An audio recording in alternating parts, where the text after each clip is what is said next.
Hello mga kamisyon, mayong adlaw. Gamay lang reaction or even encouragement nato kining panghitabo sa kamatayon ni Charles Kirk mga kaigsunan.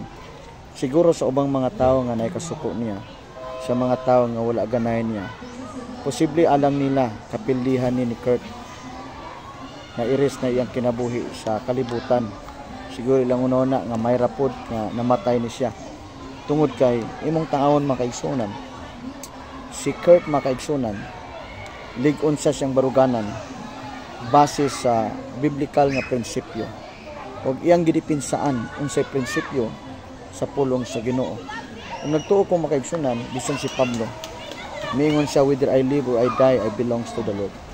Kung nagtuo ko makaigsunan, base sa prinsipyo sa Bible. Sumala sa giyon sa Bible sa Philippians 1 verse 21, for to me to live is Christ, and to die is gain.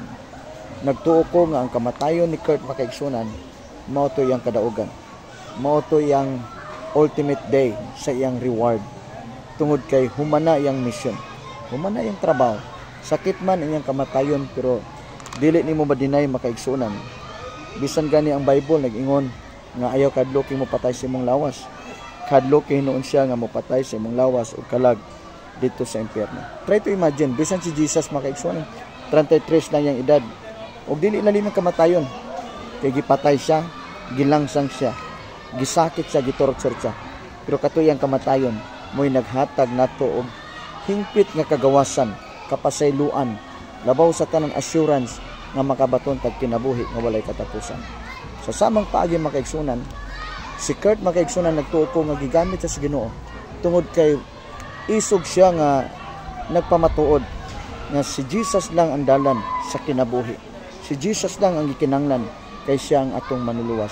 Ug kini iyaning giwali sa kadaghanan bisan sa dagkong mga universidad sa Amerika.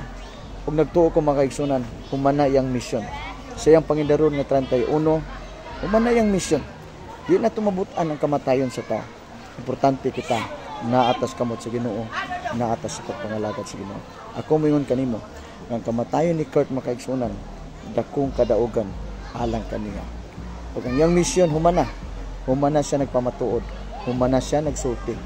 Unsay insakto base sa prinsipyo sa pulong sa Ginoo nga iyang gipasundayag nga sa Jesus angay dawaton, sa Jesus angay lagaran, kay siya lang ang dalan kinabuhi ug ang kamaturan.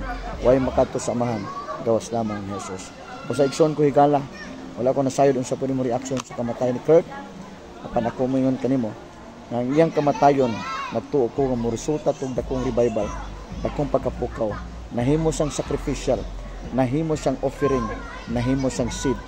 Og nagtuo ko nga ang paggamit sa Ginoo niya dili lang sa panahon nga buhi siya, bisan ang iyang kamatayon gigamit sa Ginoo aron mapukaw ang tibuok kalibutan nga dunay usa ka tawo nga lig-on og baruganan base siyang nasabtan diha sa pulong sa Dios nga sa Jesus lang ang manluluwas ug wala nilain.